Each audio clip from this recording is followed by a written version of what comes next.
楚风这次出来，立刻无数道暗中传音映入楚风耳中，那都是讨好楚风的声音。不过楚风却是皆为理会，对于这些小人，楚风不屑理会。而蛋台仙儿似乎也感受到楚风不想与这些人有过多的交流，所以找个借口便带着楚风等人离开了。当然，楚风也就此与龚晴告别，毕竟楚风与乌马圣杰是要随蛋台仙儿去见无名星陨的，龚晴自然不能同行。蛋台仙儿知道楚风急着相见无名星陨，所以他直接带着楚风来到了无名星陨此时的住处。虽说无名星陨受邀而来乃是贵客，可是来了这里之后，无名星陨并没有接受太多的款待，而是在此闭关来帮助白梨落解开封印。而令楚风喜悦的是，当楚风等人来到无名星陨的住处后，无名星陨竟已经在等待着楚风了。前辈，我姐姐她的封印解了。此时听闻无名星陨的话后，楚风倍感喜悦，不仅解了，恢复的还不错。无名星陨说道：多谢前辈，前辈此恩晚辈铭记于心，日后若是前辈需要，就算上刀山下火海，晚辈也在所不辞。楚风说道：当真？无名星陨问道。当真？楚风一脸的肯定。其实上刀山下火海倒是不必，做我弟子即可。无名星陨说道。无名星陨此话一出，莫说是楚风，就连乌马圣杰与蛋台杏儿都是一愣。哈哈，开个玩笑，楚风小友莫要紧张。其实老夫也并没有收弟子的习惯，还是一个人自在。无名星陨笑了笑，他这句话倒也是真的，他的确没有收弟子的习惯，哪怕新域主界的人想学结界之术，他也只是挑着他看顺眼的指点指点，绝对不会收人为弟子。但是无名星陨也从未与人开过这种玩笑，所以此时无论是楚风或是乌马圣杰，亦或是蛋台杏儿，其实都知道无名星陨应该是真的想收楚风为弟子的。毕竟楚风是这样一个具有天赋之人，哪位大师不想找这样一个人做自己的接班人？只不过无名星陨也是看出楚风无意做他的弟子，所以才说出这番话，不过是给自己一个台阶下罢了。对了，小友，听闻你拒绝了梁秋大师和龙轩大师，这是真的吗？忽然无名星陨问道。他此话问出后，蛋台杏儿的目光也是变得好奇起来，他们都想知道楚风是否真的拒绝了梁秋大师与龙轩大师想要收楚风为徒的意愿。晚辈的确没有拜师的打算，楚风说道。他此话说完，无名星陨倒还好，蛋台杏儿眼中可就涌现出了金色。龙轩大师也就罢了，可是梁秋大师那可是整个祖武星域公认的最强的界灵师，现如今更是成为了龙纹级圣袍界灵师，距离传说中的神袍不过是一线之隔。这样的人楚风都拒绝了，这在蛋台杏儿看来，楚风是一个非常有野心的人。所以此时蛋台杏儿看向楚风的目光中不仅有惊叹之色，也是有了一丝别样的变化。他对楚风再度刮目相看，看来楚风小友志在四方啊，好，这样的性格老夫欣赏。此时无名星陨也是感叹一声，看来他与蛋台杏儿想的一样。其实这也不能怪他们，毕竟换做正常人来说都会这样想，可唯有楚风自己清楚，他是因为自己发过誓，所以才不想拜人为师的。否则梁秋大师这样的人物，楚风自然也想与他搞好关系。别的不敢说，倘若楚风成为梁秋大师的弟子，那么离世天族还敢向楚氏天族宣战吗？其实其中的利弊楚风心里很清楚，但是发过誓言，楚风自然也不会违背。楚风小友，走吧，去看看你的姐姐。无名星陨说道。我们能一同进去吗？蛋台杏儿问道。其实他只是听闻楚风的朋友病了，需要无名星陨帮忙医治，但是他并没有见到过，所以对于楚风这个朋友，他也是很好奇的。这个要看楚风小友的意思了。无名星陨看向了楚风，一起进去吧，楚风说道。随后无名星陨便带着楚风等人来到了他的闭关之所，这是一个非常隐秘的地方，只有一个入口，而这道入口还被无名星陨布置了结界，所以就连蛋台天族的人也很难进入此处。只是当楚风等人进入此处后，却是有些不解，因为此处空空荡荡，并没有看到白梨落。前辈，我姐姐她是去了其他地方吗？楚风问道。不会，她不会出去，因为我那结界完好无损，表示她根本就没有离开。无名星陨说道。听得此话，楚风也是神色一动。本来楚风觉得白梨落不在此处，应该是出去了，但没想到无名星陨的反应如此激烈，这说明白梨落应该不是离开了，很可能是出事了。于是楚风赶忙仔细观察，这才发现在床铺上面留着一朵黑色的毛，这毛很细很长，并且很有光泽，上面散发着淡淡的臭味，一眼望去根本就看不出这是什么动物的毛。前辈，这是您留下的吗？楚风问道。不是，无名星陨摇了摇头。天哪，那是黑毛幽灵。可就在此时，蛋台杏儿却是发出一声尖叫。黑毛幽灵是什么？楚风问道。黑毛幽灵，老夫倒是听闻过，不过不是传闻。那黑毛幽灵已经消失2万年了吗？无名星陨看向了蛋台杏儿。是啊，的确已经消失了2万年，可是这黑毛却的确是黑毛幽灵的，不会有错，因为我曾见过先辈所收集的黑色幽灵的黑毛。蛋台杏儿说道。会不会是有人伪造的？无名星陨问道。前辈，伪造不了的，您仔细看。蛋台杏儿说话间，将楚风手中的黑色长矛取了过来，结界之力融入其中。忽然那黑色的长矛上面竟涌现出道血红色的纹路，伴随那血红色的纹路浮现，竟也有浓郁的血腥气息涌现而出。那气息非常之浓，起码有成千上万之人的鲜血汇集到一起，才能散发出如此浓烈的血腥味。此时楚风等人皆是神色一动，身为界灵师的他们都看得出来，这羽毛上面的力量的确很不寻常，那不是寻常的手段可以模仿得出来的，并且此时此刻这羽毛上面竟然除了浓烈的血腥之气外，还有着一种独特的气息，那竟然是远古时期的气息。此刻，所有人都能察觉到这黑色长矛有多不简单，莫非真的是黑毛幽灵再现？无名星陨也是眉头紧皱，前辈，这黑毛幽灵究竟是什么？楚风再度问道。前辈，我来与楚风公子说吧。蛋台杏儿说道。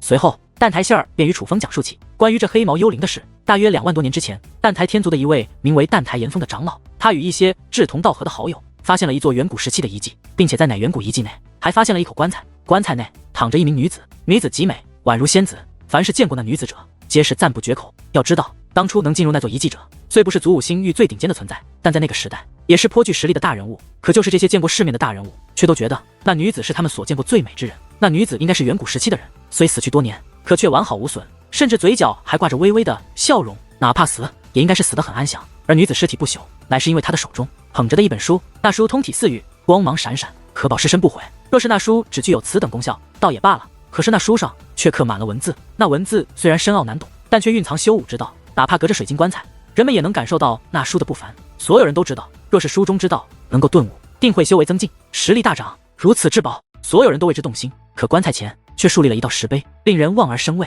石碑上面没有任何结界，也没有任何阵法，只是刻写着7个大字：触棺者不得好死。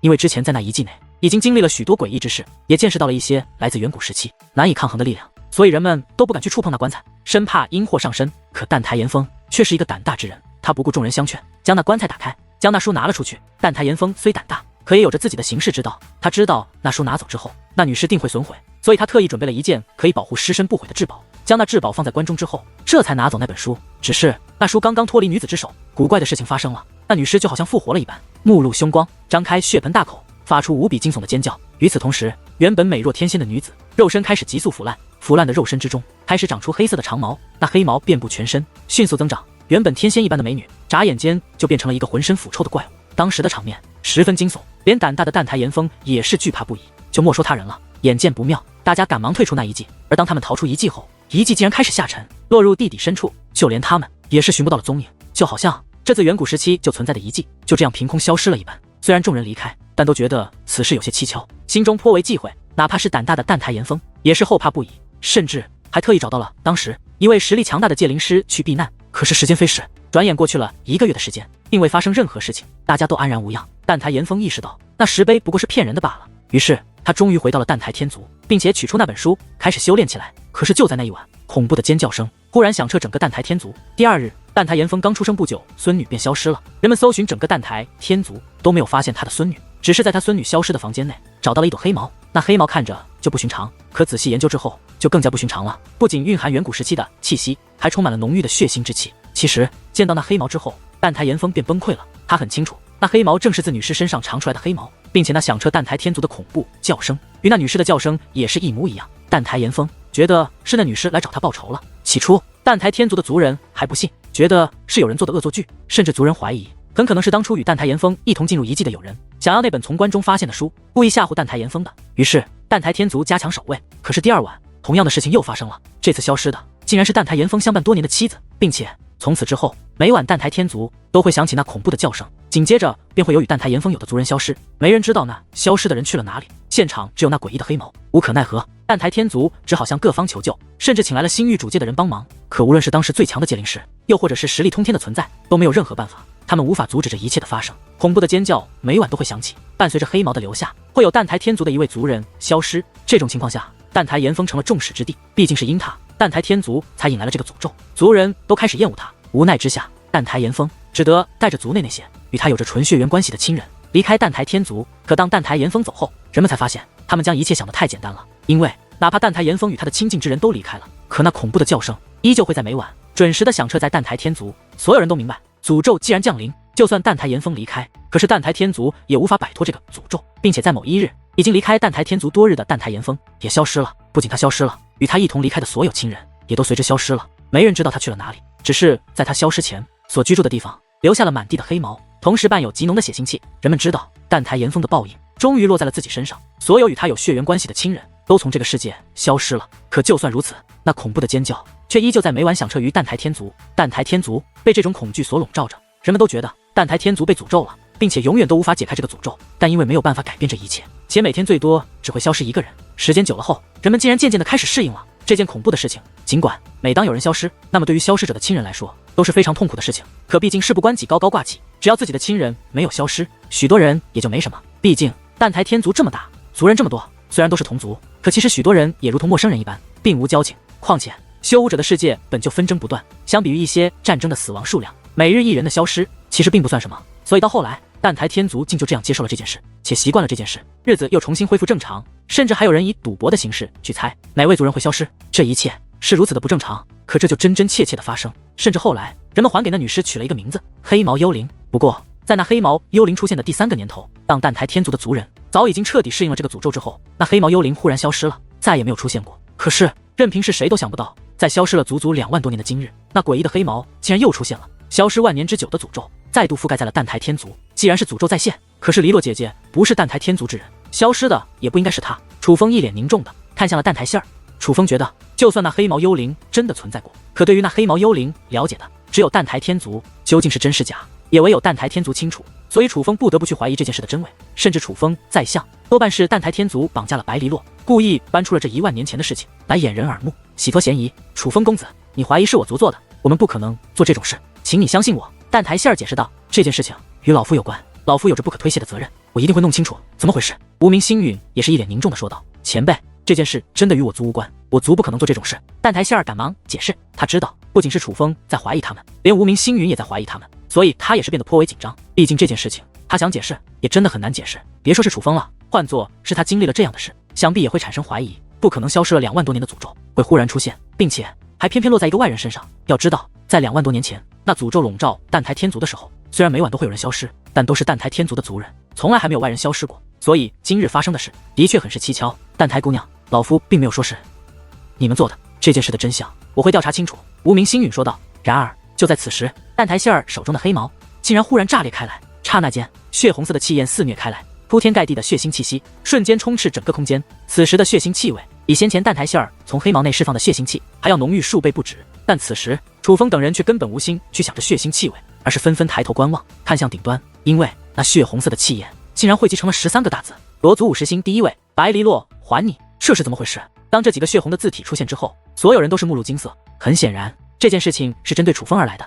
可是黑毛幽灵这个诅咒明明是蛋台天族的，怎么会针对楚风呢？前辈，我真的不知道这是怎么回事，这也绝对不是我族伪造的。您乃是圣桃界灵师，您检查一下，我族根本没有人能够布置出此等手段。此刻蛋台杏儿越发紧张，毕竟这件事太过古怪，这样下去只会让人怀疑是他蛋台天族搞的鬼，必须现在撇清关系，否则以后想解释都难了。这手段的确不像是蛋台天族的族人可以做得出来的事。一番检查后，无名星陨说道，可是就算是诅咒再现，也不应该落在楚风身上，楚风可是刚到蛋台天族。乌马圣杰说道，眼前来看，多半是有人冒充黑毛幽灵，借用黑毛幽灵的身份绑架黎洛姑娘，从而来威胁楚风小友。可是若是楚风小友的敌人既然抓到了黎洛姑娘，应当不会以这种方式来威胁楚风小友才是。此事还真是蹊跷。无名星陨叹道，此事的蹊跷，楚风自然也很想弄清楚，所以楚风依旧在找线索。可是最终什么线索都没有找到，根本就不知道白黎洛究竟被谁带走了，更不知道白黎洛被带去了哪里。真想知道是谁在和我开这个玩笑。忽然楚风笑了，他笑得很无奈，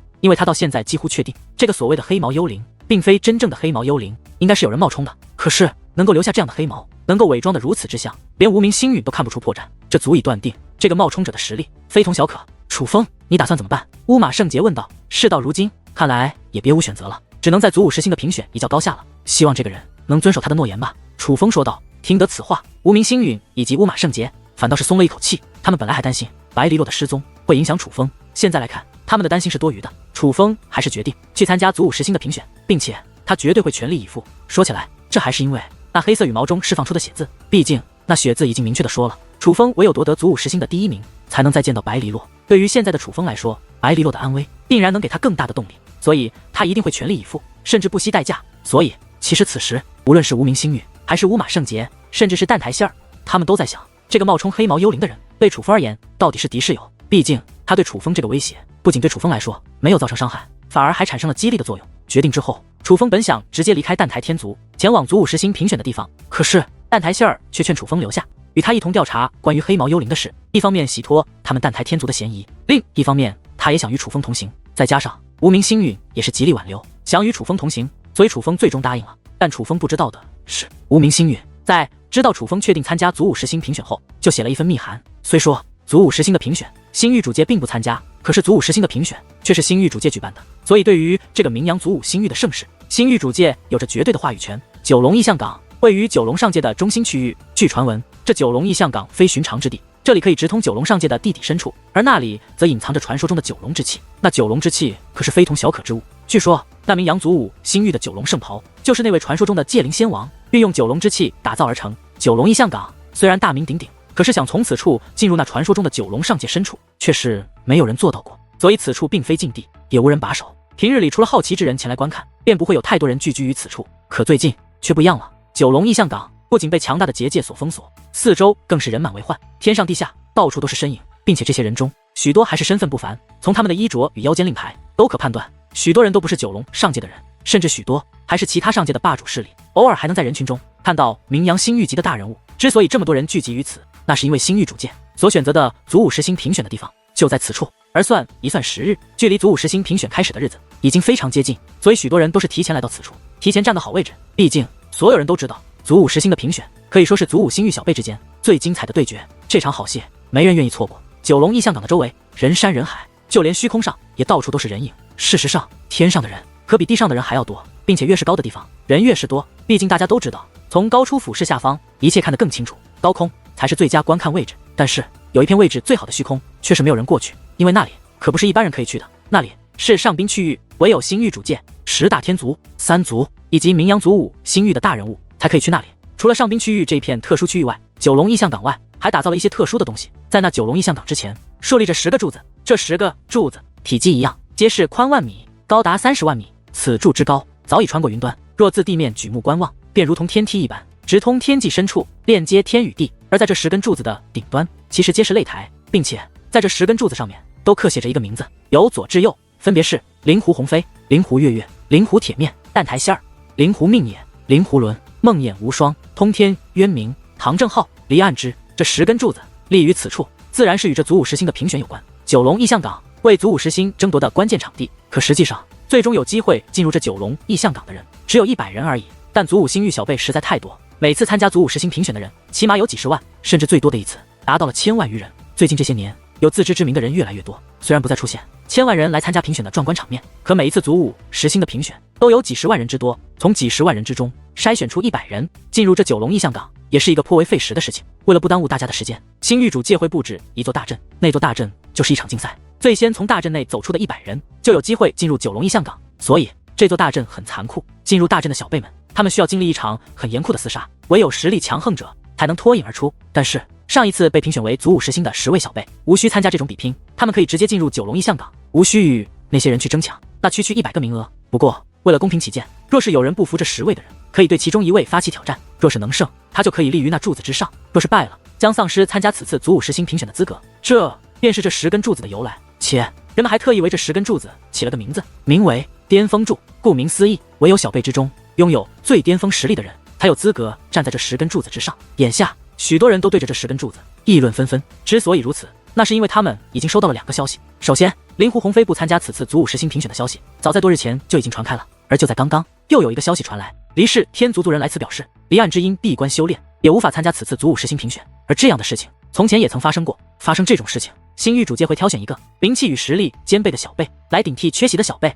所以眼下人们都在探讨与猜测，能够顶替灵狐鸿飞与离岸之的人究竟是谁。眼下许多人都在猜测着，但是他们猜测的人大部分都是来自大势力的，比如灵狐天族、蛋台天族、角里天族这种势力。而其中最受认可的乃是3个人，分别是蛋台天族的蛋台雀，以及角里天族当今最强天才角里秋水，还有上方天族当今最强天才上方寒。蛋台天族不用说了，这可是当今祖武星域10大天族实力公认第2的存在。而实际上角里天族和上方天族的实力在10大天族也是名列前茅，尤其是角里天族，族内有至尊境高手坐镇，是仅次于灵狐天族与蛋台天族的强大势力。这3个天族的势力是整个祖武星域都知晓的，只是奈何老一辈虽然实力强悍，可是近些年小辈之中却是人才较少。这也是为何在星域主界以及3成的小辈不参加祖武十星评选的情况下，某些强大的势力也没有小辈能够夺得此称号的原因。不过虽然上一次评选失利，可是蛋台雀、角里秋水以及上方寒3人的实力却也是公认的，他们只差一点点就可以击败离岸之，尤其是角里秋水，他是离岸之最后的对手。甚至许多人觉得，若不是运气成分，离岸之多半是会败给角里秋水的。你们可不要忽略一个人，那便是乌马圣杰。一群探讨激烈的人中，忽然传出一道声音：对啊，乌马天族虽然弱，可那乌马圣杰可是预言之子，想必此子绝非寻常之辈。而这个声音响起之后，竟立刻得到了众人的认可。许多人都觉得，乌马圣杰以他目前的名声，的确应该在那巅峰柱上刻写上他的名字。不，老夫不这么想。那乌马圣杰名气很大，尤其是在祖武星域的东方。不过，我们对他了解并不多。我觉得他不应该走上那巅峰柱，而应该与其他人一起进行厮杀，用实力证明自己。他有实力，自然可以参加祖武10星的评选。若实力不够，那也是技不如人。可是，也有人觉得乌马圣杰不应该上巅峰柱，应该用实力证明自己。然而，在星域主界更改名字之前，没人知道答案，并且若是修改巅峰柱上面的名字的话，按照传统都是提前修改。但这一次，明明距离祖武10星比拼开始的时间已经快要到了，却迟迟没有修改巅峰柱上面的名字，这让那2根巅峰柱上面最终会留下谁的名字，充满了悬念。时间飞逝，转眼间已经到了祖武星域评选开始的日子，可是这2根巅峰柱上面的名字依旧没有更改，到底怎么回事？是灵狐、鸿飞与离岸之临时改变了决定，又参加了此次评选了，还是说哪怕到现在都挑不出合适的人选？人们的心中充满了疑问，但同时却也因此而变得格外兴奋。快看，是蛋台天族的人！忽然，人海外围有人发出一声惊呼，顺声观望，远处3艘浮空战船正在向此处靠近，而那飘动的足旗让人们知道这是蛋台天族的人马。蛋台天族的人马来了，看，是角里天族。紧接着又有角里天族的人马出现。虽然无论是蛋台天族还是角里天族，都只是3艘战船，可这3艘战船都非常巨大，是真正的庞然大物，上面更是站满了他们的族人。要知道，允许开战船进入此处的，除了星域主界，也唯有10大天族以及万州古族、梦魇鬼族、通天兽族可以。这可是身份的象征。在蛋台天族与角里天族之后，莫夷天族、上方天族、左丘天族、乌马天族、濮阳天族、唐氏天族、黎氏天族都是纷纷出现。自此，除了灵狐天族外，10大天族都已经进入了上宾区域。此时，楚风与乌马圣杰以及无名星运，还有乌马天族族长，也在蛋台天族的战船之内。所以，他们不仅能够看到四面八方的人海，也能看到各族的人马浩浩荡荡地进入这上宾区域。这等场面，想必整个祖武星域都是少见。毕竟这场盛世可是几乎集结了祖武星域各方人马，还真是壮观啊！眼看着10大天族的战船整齐地排列于虚空之上，楚风也是忍不住发出感叹：看，是3族的人。忽然，战船内一位蛋台天族的小辈指着远处开口，顺声观望，果然看见3个势力的人马从不同的方向向上宾区域挺进而来，那分别是万州古族、梦魇鬼族以及通天兽族。对于梦魇鬼族和通天兽族，楚风没什么兴趣，所以他的目光更多的放在了万州古族的身上，这便是灵犀母亲所在的家族。这声势还真是大势力，万州古族皆是人族，他们无论男女，长相都是颇为标致，并且一看就是训练有素，无论是气质还是气势上面，万州古族都压过了梦魇鬼族和通天兽族一头的感觉。万州古族真是好气势，就连乌马圣杰都忍不住夸赞起来。万州古族在古明渊的带领下，已是越来越有强者之师的样子。不过可惜，古明渊对这祖武10星的评选向来没有兴趣，所以他并没有来。若是那个丫头来了，这祖武10星的评选会更有意思，毕竟他当年也是小辈中的代表啊。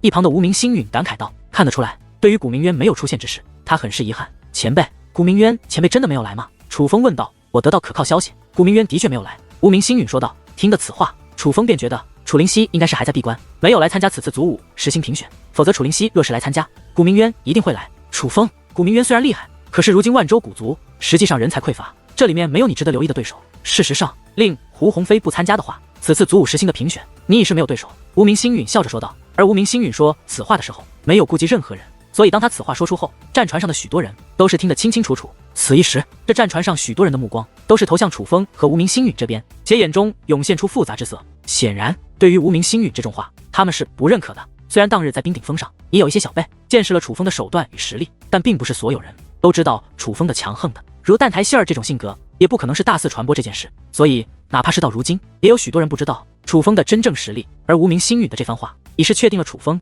将夺得此次祖武10星评选的第1位。他们当然不认可。这样的话，除了3成的人马，祖武星域的各方势力就都到齐了呢。乌马圣杰叹道：3成虽在祖武星域，可却置身事外，任何事情他们都不参与。无名星陨说道：那这么说来，就只差星域主剑和灵狐天族了。楚风问道：灵狐天族应该很快就会到。乌马天族族长说道：为何？楚风问道：因为星域主剑身为这祖武星域的最强者，他往往都是最后出现，若是在星域主界之后出现，那就是对星域主界的不敬，所以灵狐天族应该很快就会出现了。毕竟算一算时间，星域主界也快出现了。乌马天族族长解释道：原来还有这种事情。楚风颇为感慨：是啊，虽然没人明说，但的确是有着这样的规矩的。乌马天族族长说道。此时楚风看向了无名星宇，而无名星宇也没有否认。楚风知道，看来乌马天族族长所说的乃是真的。快看，星域主界的大人们来了！就在此时，外面响起了阵阵激动且兴奋的呼喊声。向外观望，只见足足100多辆巨大的战车，整整齐齐的自远处御空而来。战车不仅威风凛凛，那战旗更是令人心神一震，目露敬畏之色。甚至当这些战车出现后，原本喧闹的天地声音都瞬间减少了许多，不因别的，只因那战旗上面的4个大字：星域主界。星域主界的人竟然提前来了。此时，蛋台天族内的许多族人都是目露惊色，不是我星域主界的人提前来了，而是灵狐天族来晚了。无名星陨开口说道，且他说此话的时候，表情非常的严肃，眼中涌现出了不悦之色。看到这样的无名星陨，战船上的所有人都赶忙闭上了嘴巴。其实，灵狐天族与星域主界之间的事情，他们早就清楚。为了祖武星域霸主的位置，灵狐天族与星域主界注定会有一战。只是当这一日真的来临的时候，所有人都会有些恐惧。没人知道这场未来的霸主之争是否会牵连到他们。今日灵狐天族迟迟不肯出场，这明显就是对星域主界的宣战了。而以星域主界的性格，绝对不会容许这种事情的发生。他们很害怕今日星域主界便会与灵狐天族开战。这两个庞然大物，若是开战，不知道有多少人会遭受牵连。所以蛋台天族的人都是不由自主的变得紧张起来。看，灵狐天族的人也来了。然而就在此时，又有一道惊呼传来。顺声观望，果然有10辆战车自不远处出现，那的确是灵狐天族的人马。尽管比起蛋台天族的3艘战船，那10辆战车的声势的确是要浩大许多，但与星域主界的上百辆战车相比，则又差了许多。前辈会不会是误会了？看今日灵狐天族的样子，应该是无意冒犯的，可能是来时的路上出现了一些问题，所以导致迟到了呢。蛋台希儿说道。也许吧，无名星陨说道。事实上，当见到灵狐天族只是出现10辆战车后，无名星陨眼中的怒色也是消减了不少。倘若灵狐天族也是上百辆战车出现，那就是真的向他星域主界宣战了。但是只是10辆战车的话，声势上依旧比星域主界弱很多，这的确也算不上是挑衅。并且那灵狐天族的战车速度很快，已经快一步进入了上兵区域，并且将上兵区域的中心区域那一片最大的区域给留了出来。这种种表现都说明灵狐天族没有向星域主界宣战的打算，至少现在还没有。注意到这一幕后，许多人知道内幕的人也都松了一口气。毕竟今日来此为的是看小辈天才的比拼，没人希望在这个时候星域主界和灵狐天族打起来。看，星域主界大人出来了，他们奔着巅峰柱去了，他们是要更改上面的名字。很快，人群又再次骚动起来，并且变得格外兴奋。之间，星域主界有一队人马自战车中飞掠而出，而为首的那一位手中更是提着一杆长达1000米的巨型毛笔，那正是用来更改巅峰柱上名字的笔。这是做什么？楚风问道。见状，蛋台希儿赶忙解释一番。而经过蛋台希儿的解释后，楚风与乌马圣杰才知道关于这巅峰柱的事情。此时他们2个也是较有兴趣的看着那巅峰柱，想知道修改之后到底谁的名字会写在上面。毕竟能够直接将名字刻在巅峰柱上，这可是一份不小的荣誉。而终于，那位手持巨型毛笔的老者来到了刻写离岸之名字的巅峰柱之前，只见手中的巨笔一挥，顿时光芒涌现，紧接着那离岸之3个字便消失不见。随后老者手中的巨笔快速摆动，很快的4个大字便刻写在了那巅峰柱上面。当这4个大字出现之后，许多人都是神色一惊，有人失落，有人不服，有人感叹，也有人欢喜。可要说表情最为复杂的，则是乌马圣杰，因为此刻那巅峰柱上面所刻写的4个大字正是乌马圣杰。居然是我！向来冷漠的乌马圣杰此刻双眼瞪得溜圆，一张小脸上面写满了意外之色。乌马圣杰小友，你担得起这份荣誉？身旁的无名星宇笑着拍了拍乌马圣杰的肩膀。对，大人说的对，担得起。我们的圣杰应该是担得起的这份荣誉。乌马天族族长非常的兴奋，甚至兴奋的双眼都有些湿润了。毕竟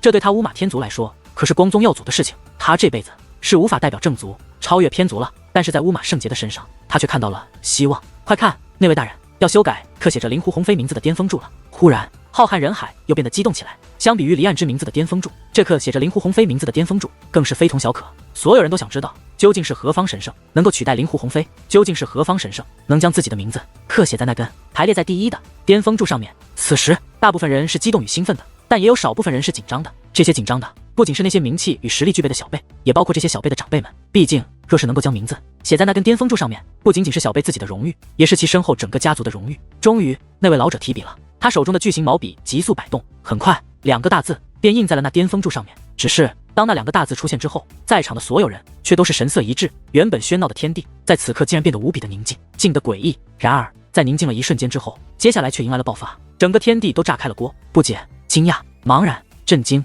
各种复杂的情绪弥漫开来。人们想不通，之所以想不通，都只因这2个字上面写着的并不是他们预想中的名字，而是一个他们完全没想到过的名字——楚风。这便是此时替代了灵狐鸿飞写在那根巅峰柱上面的名字。楚风？哪个楚风啊？都没听说过的人竟然替代了灵狐鸿飞，究竟是我孤陋寡闻了，还是怎么回事？此一时人群之中争议极大，虽然他们不敢表现出对新域主界这个决定的质疑，但他们却表现出了无法理解以及对楚风这个人的质疑。而相比于陷入震惊的众人，楚风的反应很平常。他看到楚风这2个字的第一反应是极为平静的，因为他并没有与自己联想到一起。恭喜楚风公子！就在此时，楚风身旁的蛋台仙儿却是对楚风道贺。听得此话，楚风才反应过来，搞了半天这个楚风就是自己。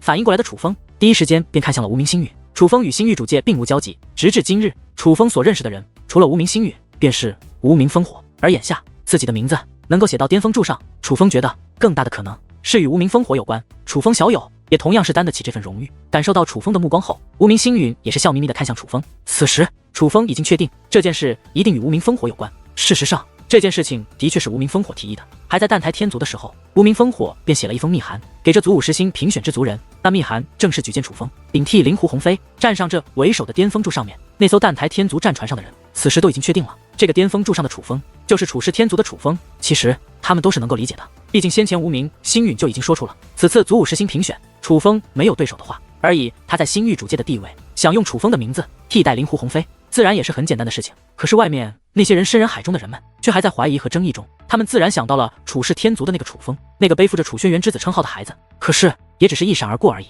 毕竟对于楚风的事，大部分人还停留在楚风已死的谣言中，而楚风之前，他们更是知道楚风是一个没有修炼天赋的废物，人们自然不会去将这个顶替灵狐鸿飞的人与那样的废物联想到一起。事实上，哪怕知晓楚风还活着的人，此时也不确定这个人到底是不是他们所知道的那个楚风。就比如巩氏天族的族人，此时巩氏天族内要说心情最为复杂的，自然是巩明月。当看到楚风这2个字后，他的内心就开始波涛汹涌，难以平静。姐姐，你说这个楚风会不会是我的未来姐夫？一旁的巩晴对巩明月问道。巩晴自然很清楚楚风与巩明月的过节很深，可是巩晴觉得楚风人很不错，觉得巩明月对楚风有误会，所以一直在极力的劝巩明月，他还是希望楚风真的能做他的姐夫的。不会的，不可能是他，他的实力那么弱，怎么可能站在巅峰柱上面，而且还是顶替灵狐鸿飞的巅峰柱？巩晴此话一出，身旁的小辈们便开始强力反驳，倒是巩明月什么都没有说，只是他的心中却也在思索着，会是他吗？他的背景真的强大到连新域主界都要给他这个面子。只是楚氏天族不是一个落寞的天族吗？巩明月的内心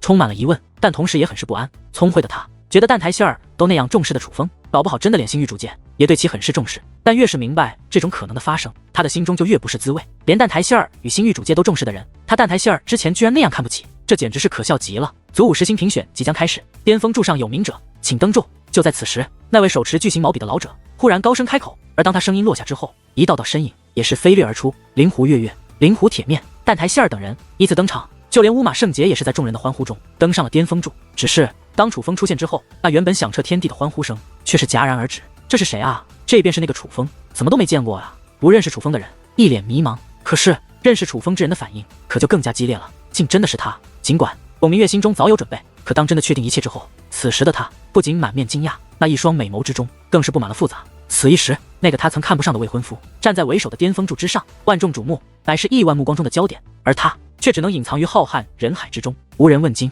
真的是他，真的是他！爷爷，您看到了吗？我的未来姐夫好厉害，竟然顶替了灵狐鸿飞，站在了荣誉最高的巅峰柱上面。我早就说他不简单，只是没想到他竟然这么厉害。而相比于巩明月内心的惊讶，巩晴可就表现得有些疯狂，他又蹦又跳，兴奋得不得了。哇，巩兄，他便是那个楚氏天族的楚风，与你家明月有婚约的那个楚风。而听到巩晴的话后，巩氏天族周围的人也纷纷将目光投了过来。虽然巩氏天族无法进入上宾区域，可是他们所在的区域也是非常不错的，在这一片区域的都是九龙上界内的强大势力，所以他们互相都认识。只是面对众人那颇为羡慕的目光以及寻求答案的问题，巩氏天族族长却只是笑着点了点头，没有多说什么。竟然真的是他，他竟然还活着呀！这到底是怎么回事啊？不是说他早就死了吗？并且当初就是个没有天赋之人啊！看来传闻不靠谱啊！巩兄，还是你厉害。当初许多人发现楚风是个废物，就都悔婚了，而你还在坚持，你可真是太有眼光了。此一时，周围熟悉巩氏天族族长的人不停地询问的，甚至不少人还投来了羡慕的目光。虽说他们也都不了解现在的楚风，可是能够得到这个荣耀，他们都觉得楚风很不简单，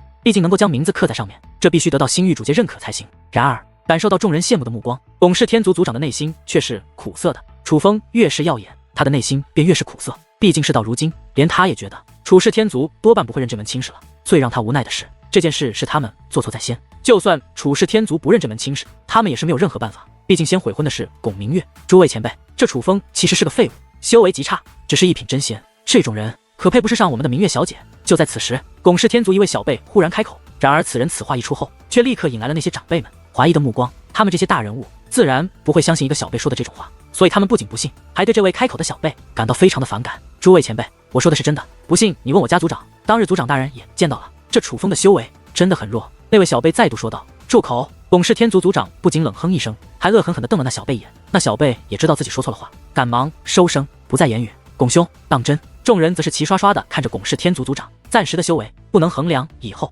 楚风小友能得到新域主界的认可，我相信一定有他的原因。巩氏天族族长说道。虽说巩氏天族族长这话说得很是隐晦，可是众人都明白了他的意思。这楚风的修为的确不咋地，竟然只是一品真仙。此一时，众人再度将目光投向那立于巅峰柱顶端的楚风，目光已是变得复杂。就在此时，那位老者大袖一挥，顿时11根光柱出现。11根光柱整齐的并排而列，其中10根光柱分别立在了那10根巅峰柱之前，而第11根光柱则是显得有些孤独，独自立于大地之上。虚空之间，这11根光柱光芒散去后，就如同透明水晶一般，虽然与巅峰柱一般高，同样立于天地间，可是却比巅峰柱细了10倍。好了，在祖武十星正式开始之前，我们还是先开始每次的传统吧，大家谨慎考虑，若是选中，可是大赚。老者笑着说道。此时众人兴奋不已，竟然还有人开始取出大量的仙武石，向那透明的水晶柱子丢去，而那水晶柱子就好像是一个容器一样，竟然可以直接将众人丢入的仙武石收入其中。这莫非是赌局吗？楚风也在注意着这一幕，并且心中一时有所猜测，而似乎知道楚风不解，所以一道暗中传音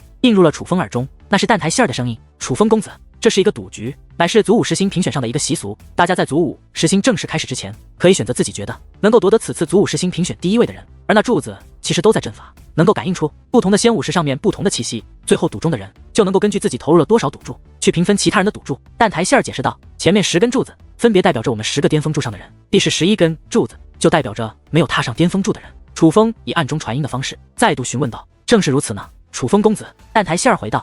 真是想不到如此正式的评选竟然还有这种环节，不过倒也是挺有趣的。楚风淡淡的说道。但是我并不喜欢这种环节，毕竟我们是活生生的人，不该成为他们用来赌博的工具，但毕竟是新域主界都认可的方式，我们也没有办法。蛋台希儿说道。对于蛋台希儿此话，楚风只是淡淡的笑了笑，并没有给予回答，因为楚风并不反感这种环节，反而觉得很有人情味。毕竟若是投入了赌注，那么旁观者将不再是单纯的旁观者，毕竟最终的结局将关系到他们的利益，所以这会大大增加自己的代入感。楚风觉得这会让这场评选变得有趣的多，毕竟许多人投入的仙武石数量可是非常之多，甚至许多人都投入了几十万甚至几百万的仙武石。要知道1万颗仙武石已是能够买到一件品质一般的仙兵，由此可以看得出来，许多人还真的是大手笔。只不过这种大手笔的投入可都没有落入楚风身前的水晶柱子，多半都是落入了灵狐月月、灵狐铁面、蛋台希儿这种人的水晶柱子里面。乌马圣杰的水晶柱子里面也有一些人大手笔的投入，至于楚风那就颇为凄惨了，根本没人投入。似乎从眼下来看，并没有人看好楚风。楚风、灵狐月月、灵狐铁面、蛋台希儿、灵狐命也、灵狐轮、梦魇无双、通天渊明、唐正浩、乌马圣杰，这乃是10根巅峰柱的排名，而那赌注所用的柱子排名则是不太相同。灵狐月月、灵狐铁面、蛋台希儿、灵狐命也、灵狐轮、乌马圣杰、梦魇无双、通天渊明、唐正浩，其他楚风身为巅峰柱的首位，却在这赌注用的柱子里排到了最后，连那些代表其他所有人的柱子都比楚风的排名要高。这种情况下，楚风则是再度成为了众人议论的焦点。你看，我就说这是一个废物。对啊，当日我可是亲眼看到他被徐氏天族的族人暴打，不过区区一品真仙，凭什么顶替灵狐鸿飞？由于当日见到灵狐天族族人欺凌楚风的人不在少数，所以此刻这个消息开始传播，一时间也有不少人开始知道，原来这个楚风真的是楚轩辕之子。原来这个楚风虽然没死，原来这个楚风可以修武，但修武资质却也是真的有限，根本没有继承楚汉仙和楚轩辕那种变态级别的妖孽天赋。看来这楚风还真是天赋不足啊！对楚风的议论越来越大，瞬息便覆盖了这人山人海。而那些巩氏天族周围的人们也开始觉得，巩氏天族族长与巩氏天族那位小辈所说的是真的，楚风应该真的只是一个一品真仙而已。我去，竟然有人给楚风投注了，这个是疯了吧？这样的一个废物竟然也投！忽然人群炸开了锅，因为楚风身前那原本光秃秃的柱子里面竟然有人投了仙武石，并且那数量还不少，竟然是足足100万颗。原来是这个家伙，这老家伙怎么投楚风这么多仙武石？很快便有人认出了那个人。这个人虽然不是名震祖武星域的大人物，但也是有些身份和地位的存在，乃是当日在离世天族那远古遗迹内见识过楚风手段的人，并且在这之后陆续有人给楚风投注，虽然人数并不多，可是赌注却都非常大，居然都没有低于100万仙武石的，甚至最高的一个人出到了1000万颗仙武石，这可是真正的大手笔。而这些人都是当日在离世天族境内那远古遗迹中见识过楚风手段的人。这些人有病吧？居然给楚风下注下这么多，傻子，绝对是一群傻子，觉得楚汉仙和楚轩辕厉害，就觉得楚风一定厉害的傻子。哼，当日我们可是亲眼见到，这楚风不过是区区一品真仙，我们已经把这个消息告诉大家了，他们不信也怪不得别人，不听好人言，吃亏在眼前，有你们后悔的时候。面对这些给楚风疯狂下注的人，那些不喜欢楚风的人，尤其是巩氏天族的族人，可就非常的不爽了，甚至开始断定这些给楚风投注的人一定会输得很惨。就在这时，一道耀眼的光芒自那万千光芒中脱颖而出，同样是仙武石，这一道能够引人注意，纯粹是因为这仙武石的数量实在巨大，大家都是修武者，一眼就看出那道光芒内乃是5000万颗仙武石，这已经打破了目前为止所有人的投注，这是最高的一笔投注，而这最高的一笔投注竟然不是投给灵狐月月的，也不是投给蛋台希儿的，而是投给楚风的。天哪，那是5000万颗仙武石，竟然有人给楚风投这么多，这是谁啊？到底是谁这么财大气粗，这么大胆？这一次，许多人的目光都是投向了那位投注人。乍一看，许多人还都是一愣，因为那是一名年轻的女子，不仅长相年轻，长得还很美，是那种倾国倾城级别的大美女。在场之中，她是只有灵狐月月与蛋台希儿这种级别的美女才能与此女一较高低了。谁啊？不仅如此美丽，这气质也是超凡脱俗，并且还如此阔绰，绝非寻常之辈。看到其他人给楚风投注，大家还都贬低那投注者傻，可是看到这名女子后，大家却都开始夸赞起此女，不因别的，只因此女实在是太过的与众不同。原来是黎氏天族的黎若初，想不到这丫头竟然也来了。虽然小辈少有人识得此女，可是老一辈中却有不少人都认识她，一眼就认出这是黎若初。哇，黎若初，她就是那个曾经的祖武十星之首，黎氏天族有史以来的最强天才。不是传闻他消失多年已经死了吗？原来竟然没死吗？听得黎若初3个字，小辈们看向黎若初的目光则是再度开始刮目相看。莫说是旁人，就连高傲的巩明月，甚至是站在巅峰柱上的灵狐月月以及蛋台希儿，看向黎若初的目光也是有所变化。因为黎若初这3个字在祖武星域也曾是大名鼎鼎的存在，多年之前黎若初就是祖武星域的最强天才，是灵狐鸿飞这种级别的存在。之前传闻黎若初死了，而现在所有人都知道，原来黎若初还活着。黎若初的活着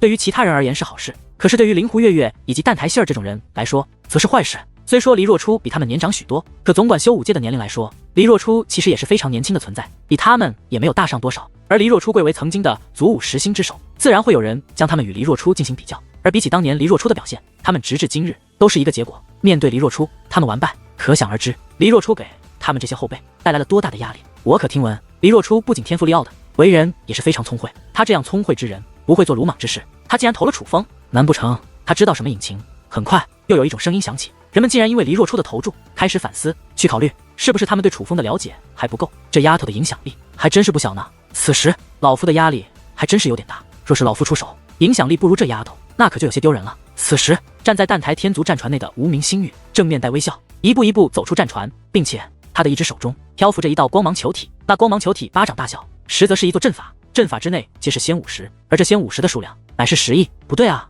我可是听闻黎氏天族与楚氏天族打开了上界之门，两族已是成为敌对势力，注定要有一战。这黎若初怎么会支持楚风？就算是要赌，可是考虑到两族的立场，也不该赌楚风才是啊。但是很快便有一些消息灵通之人反应过来，黎氏天族与楚氏天族可是对立啊。楚风弟弟，不要有压力，姐姐这不过是一点心意，对你的一点支持和鼓励而已，至于胜负是你的事。就在此时，那黎若初却是笑眯眯的开口了，多谢。而在黎若初开口后，楚风也是抱拳回应，这一下子人们更加茫然了，说好的对立呢？这哪里像是敌对的样子，这简直就像是一家人啊。姐姐，此时巩明月眉头皱起，心中一股说不出的滋味弥漫开来。黎若初站在那里，一袭红裙，光芒万丈，在他看来，哪怕是灵狐月月、蛋台希儿那种级别的女子，在这黎若初面前也是暗淡了一些。而他虽然自负，但却也有自知之明，他自己也觉得他与黎若初完全不在一个层次。可就是这样一个女子，竟然自认是楚风的姐姐，这楚风到底认识多少人？巩明月心中泛起了嘀咕，他已经确定蛋台希儿为楚风举办小辈聚会，星域主界对楚风的认可绝对不是偶然，这楚风身后的背景绝对很不简单。若初小友还真是大方，竟用5000万颗仙武石来表心意。既然如此，那老夫也表一表心意。楚风小友，胜负无所谓，这场祖武10星评选，你玩得开心便好。就在此时，一道声音响起，是那无名星陨从战船之中走了出来，是无名星陨大人。莫非他也要支持楚风？见到无名星陨，原本就沸腾的人海变得更加沸腾起来。如果说黎若初是年轻一代中的大人物，那么这无名星陨可是整个祖武星域的大人物，这是真正的大人物啊！并且无名星陨之前是从来没有支持过任何人的，哪怕灵狐鸿飞参加祖武10星评选的时候，他也没有支持过灵狐鸿飞。今日站出来，这可谓是破天荒的第一次啊！而他的第一次居然给了大家都不看好的楚风，人们自然惊讶，能让从不参赌的人来赌自己，这绝对是楚风的本事。他手中的珠子里面似乎是仙武石，他没有开玩笑。无名星陨大人，他真的要支持楚风。而很快，人们也是注意到无名星陨手中的珠子内的确是仙武石，不过因为阵法的原因，他们无法看穿那究竟有多少颗仙武石。楚风小友，收好！无名星陨手臂一扬，那掌心的珠子如同流星一般，在虚空上划过了一道耀眼的弧度。然而，当那柱子来到半空之后，又忽然碎裂开来，刹那间，无数道耀眼的光华如同一条星河一般，向楚风身前的光柱飞掠而去。天哪，我没看错吧？那好像是10亿颗仙50，10亿，竟然真的是10亿！无名星陨大人这一出手，竟然就是足足10亿颗仙50。这一刻，莫说小一辈们满面震惊，就连老一辈们也是满眼金色。10亿颗仙50，这对任何一方势力来说，可都不是小数字啊！甚至许多势力的全部家底，也未必有10亿颗仙50这么多。离若出的5000万仙50，都让人们惊叹不已。可想而知，无名星陨这10亿颗仙50将造成了怎样的冲击？无名星陨，认识这么久，我还是第一次见你如此大方呢。就在此时，一道声音忽然响起，顺声观望，在场的所有人都是神色一动。来者乃是4人：狐仙娘娘、梁秋成风、龙轩大师、梁秋大师。这4位皆是祖武星域大名鼎鼎的存在，再算上无名星陨的话，可以说祖武星域最厉害的几位界灵师已经到齐了大半。尤其是梁秋大师，那可是祖武星域公认的最强界灵师，并且如今已有传闻，据说梁秋大师已是达到了前无古人后无来者的龙纹级圣袍境。这几位大人物平日里很少见到，今日竟然同时出现，众人可谓是又惊又喜。狐仙来都来了，难道不对楚风小友支持一下吗？无名星陨问道。哇，难道说狐仙娘娘也认识楚风？无名星陨此话一出，众人又是神色一动。实不相瞒，我们今日来此就是来看楚风小友的。龙轩大师说道。且说完此话，龙轩大师还看向了梁秋大师，对吧？梁秋大师点了点头。这一刻，人们的脸上已经不只是金色这么简单了，他们以许多人都已经被吓到了。若是龙轩大师说也就算了，可是梁秋大师竟然还点了点头，这也就等于是默认他们几位大人物竟然真的都是为楚风而来。这楚风的背后到底有着怎样的故事？他什么时候认识的这些大人物？他又是如何得到这些大人物认可的？众人心中早已是翻江倒海，同时也充满了问号。楚风小友一番心意。就在此时，梁秋大师开口了。开口的同时，梁秋大师手臂一扬，耀眼的光华便自手中掠出，那竟是20亿仙50。众人惊讶地张大了嘴巴，而他们的嘴巴还来得及闭上，便张得更大了。因为在梁秋大师出手之后，龙轩大师也出手了，并且同样是20亿颗仙50，并且在龙轩大师出手之后，梁秋成风也出手了。虽不如梁秋大师与龙轩大师多，但竟也有10亿颗仙50。楚风小友，你姑姑我平日里不喜积攒这仙50，手中的有限，你可不要介意。狐仙娘娘略带羞涩地说道。她此话说出后，人们本以为她对楚风的投注会比较少，可谁曾想，狐仙娘娘手臂一扬，竟也有足足8亿仙50飞掠而出。此时，在场的许多人都已经无语了，足足8亿颗仙50，竟然还说少，这叫少？这叫少吗？众人感觉自己好穷啊，因为这些大人物眼中的少，对于他们许多人来说却是天文数字，甚至是许多人这辈子都不可能得到的财富，而他们却如此随意的就投了出去。虽然给楚风投注的人很少，可是经过这几位大人物的投注之后，楚风身前那光柱内的仙50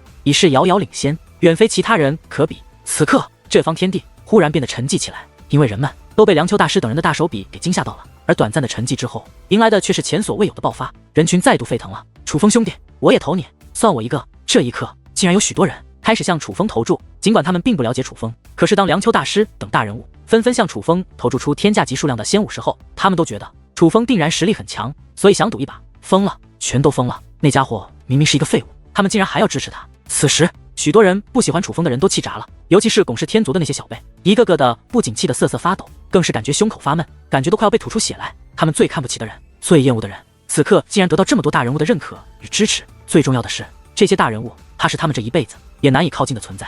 想到这里，他们越发的不平衡，而对楚风也是越发的嫉妒与憎恨。可是相比于他们，那龚明月却是一句话都说不出来了。事到如今，他很清楚他与楚风的差距，就算楚风是个废物又如何？就算楚风是一个一品真仙又如何？能够得到这么多大人物的青睐，只凭这一点，就是他龚明月难以企及的。这种以赌娱乐的方式，虽然是新域主界允许的，但事件却是有限的，不过一炷香的功夫而已。一炷香之后，那柱子被封，人们也便无法投注了。而最后的结果，楚风以压倒性的优势，成为了最被看好的人。扭转这种局面的，自然便是梁秋大师等人。他们不仅对楚风给予了大力支持，也因为他们的大力支持而改变了所有人对楚风的看法，从而引导更多不了解楚风的人选择支持楚风。而这个环节结束之后，真正的好戏也是拉开序幕。那位手持巨笔的老者名为吴明肯，多年以来，他都是这祖武10星评选的主持者。吴明肯自乾坤袋内取出一物，那是一扇门，此门很小，宛如一张纸牌。可就在那吴明肯抬手之间，那门不仅被抛弃，更是急速扩大，化作一张高大万米的巨门，落在了地上。此门出现后，有人变得兴奋，